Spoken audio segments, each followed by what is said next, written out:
And regulation of power supply not only leads to higher efficiency in the entire system, but also ensures a proper return to suppliers of electricity.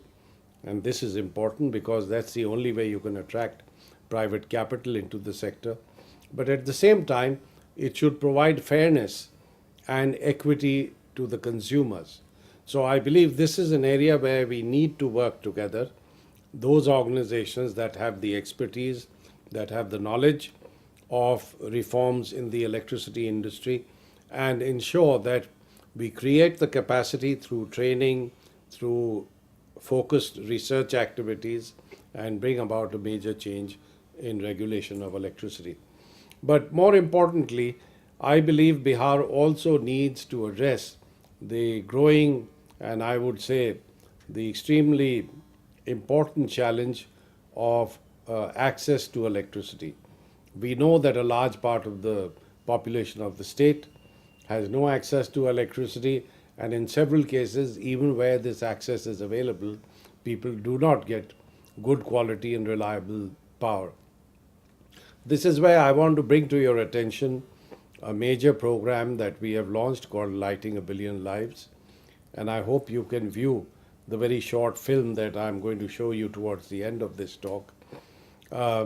Here, what we have done is to have developed solar lanterns, which are very efficient, very low cost, and typically in every village, we set up one particular point where you have a central charging station, typically on the roof of a woman who's willing to become an entrepreneur.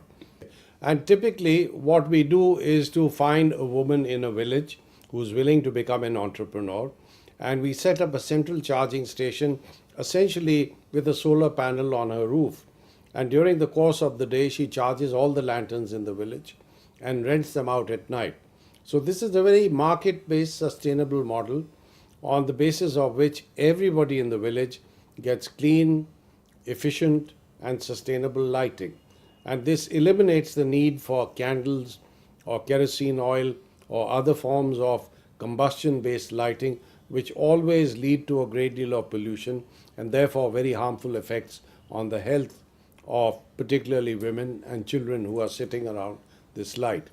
So, this is a transformational initiative which I would like to see Bihar adopt to a level where all the villages, all the unlit homes are provided with electricity using solar energy and through the use of these solar lanterns. I also want to highlight several opportunities in the agricultural sector. Now, firstly, of course, we must improve agricultural practices whereby farmers are in a position to use every single input as efficiently as possible, particularly water. Now, Bihar is fortunate to have very fertile soil. It also has a lot of water, but we know that a lot of damage takes place as a result of floods and droughts.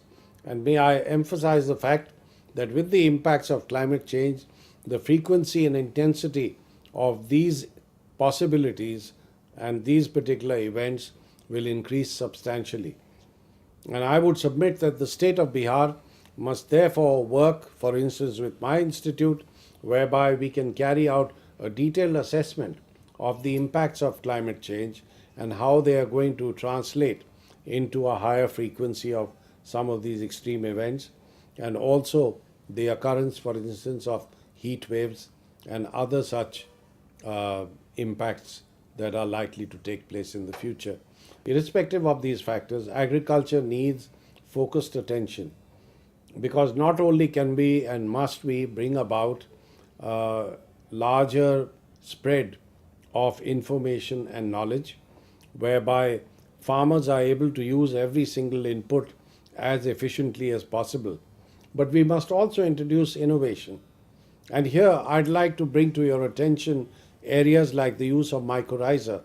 Now, these are microbial organisms which actually enable a plant to grow much faster and derive nutrition from the soil which otherwise would not be available to the roots of that plant.